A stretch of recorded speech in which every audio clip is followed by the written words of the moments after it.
Assalamualaikum warahmatullahi wabarakatuh. Pada video ini kita akan membahas tentang materi religi, yaitu tentang ma'rifatul insan, yang artinya kurang lebih adalah mengetahui tentang siapa sebenarnya manusia itu. Uraian tentang ma'rifatul insan ini kita rujukkan pada firman Allah Subhanahu wa taala, yaitu Al-Qur'anul Karim. Mana uraian selengkapnya? Silahkan ikuti video selanjutnya.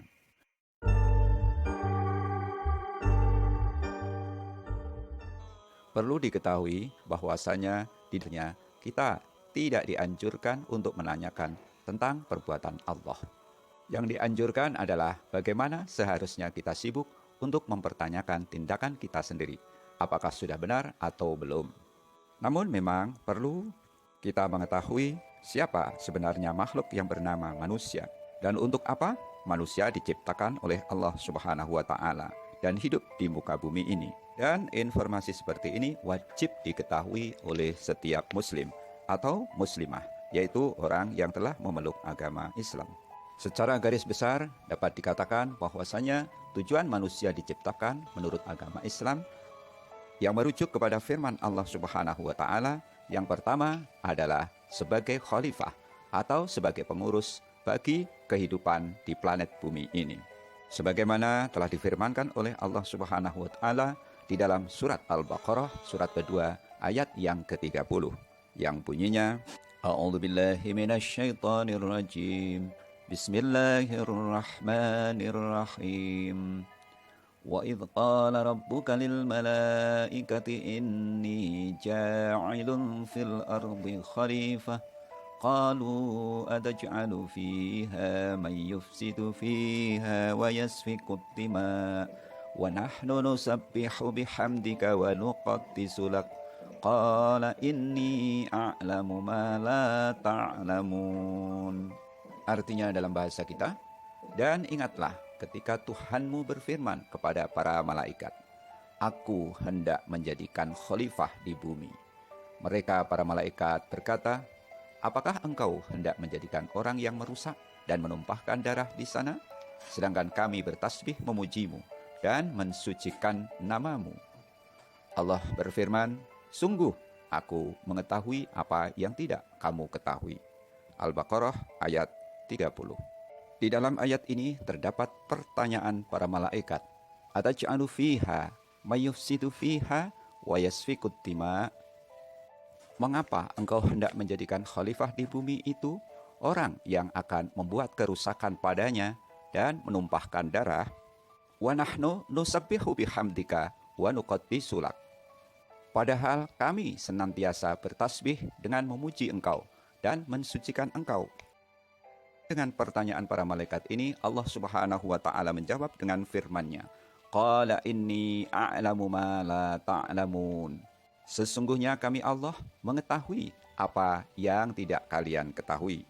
Berkaitan dengan ini, Qatadah memberikan penjelasan bahwasanya para malaikat telah mengetahui sebelumnya bahwa makhluk-makhluk yang akan diciptakan oleh Allah Subhanahu wa taala tersebut gemar menimbulkan kerusakan di bumi dan mereka menumpahkan darah satu dengan yang lain di antara seperti mereka. Teleskop Hubble atau Mount Palomar di Amerika Serikat. Yang kedua, alat tersebut baru mampu mengamati bintang sejauh 14 miliar tahun perjalanan cahaya dari bumi. Hal ini sesuai dengan itu artinya cahaya bintang tersebut telah mengadakan perjalanan selama 14 miliar tahun ke bumi untuk bisa terlihat. Dan sebagaimana telah kita peroleh dari banyak informasi di media, teknologi ruang angkasa abad 21 ini baru mampu mencapai planet Saturnus yang berjarak 1 miliar kilometer dari bumi. Itu pun memerlukan waktu perjalanan 7 tahun seperti yang dilakukan pesawat Amerika Serikat Voyager 2 atau Voyager 2. Itulah bukti dari kemahaesaan dan kemahakuasaan Allah Subhanahu wa taala. Dan sekali lagi, manusia diciptakan adalah agar mengetahui kemahakuasaan Allah tersebut. Selanjutnya yang terakhir, tujuan manusia diciptakan oleh Allah Subhanahu wa taala adalah sebagai bukti kelayakan saat di akhirat. Sebagaimana kita maklumi dan kita ketahui bahwasanya akhirat mempunyai dua tempat yang bertolak belakang, yaitu surga dan neraka. Allah bisa saja langsung menciptakan manusia untuk seketika ditempatkan di keduanya tanpa alasan apapun. Tetapi Allah Subhanahu wa Ta'ala tidak melakukannya. Allah memilih membuat manusia hidup di muka bumi ini adalah terlebih dahulu. Allah memilih membuat manusia hidup di dunia terlebih dahulu adalah untuk melihat sendiri amal perbuatannya, sehingga layaklah kalau dia ditempatkan sesuai dengan amal perbuatannya tersebut. Dan berkaitan dengan ini Allah Subhanahu wa Ta'ala telah berfirman di dalam surat An-Najm ayat 31. Dan sesungguhnya Allah ilmunya benar-benar meliputi segala sesuatu. Quran surat At-Talaq ayat 12. Para ulama ahli astronomi mengatakan bahwasanya batas langit pertama adalah selama masih ditemukan bintang atau matahari yang jumlahnya miliaran di alam semesta. Manusia diciptakan adalah agar mengetahui kemahakuasaan Allah tersebut.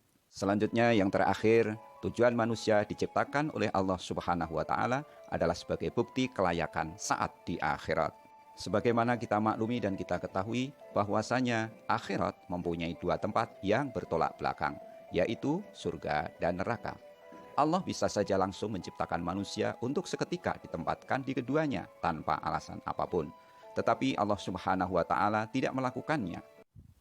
Allah memilih membuat manusia hidup di dunia terlebih dahulu adalah untuk melihat sendiri amal perbuatannya, sehingga layaklah kalau dia ditempatkan sesuai dengan amal perbuatannya tersebut. Dan berkaitan dengan ini Allah Subhanahu wa Ta'ala telah berfirman di dalam surat An-Najm ayat 31. Minasyaitonirrajim. Bismillahirrahmanirrahim. Walillahi ma fis samawati wa ma fil ard liyajziyalladzina asa'u bima 'amilu wa yajziyalladzina ahsanu bil husna. Yang artinya, dan hanya kepunyaan Allah lah apa yang ada di langit dan apa yang ada di bumi, supaya Dia Allah memberi balasan kepada orang-orang yang berbuat jahat terhadap apa yang telah mereka kerjakan, dan memberikan balasan kepada orang-orang yang berbuat baik dengan pahala yang baik, yaitu surga. Ayat ini mengandung makna bahwasanya Allah Subhanahu wa Ta'ala akan memberikan balasan kepada tiap-tiap orang sesuai dengan amal perbuatannya. Apabila dia beramal baik, maka balasannya baik, dan jika amalnya buruk atau jelek, maka balasannya juga buruk dan jelek. Dan secara singkat dapat dikatakan bahwa baik buruknya nasib manusia di akhirat nanti adalah tergantung perbuatannya ketika masih di dunia ini.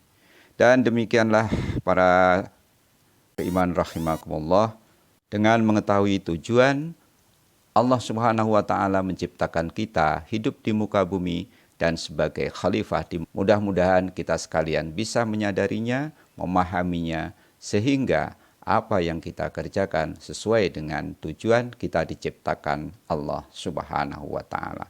Dan terima kasih Anda telah menonton video ini sampai selesai. Wassalamualaikum warahmatullahi wabarakatuh.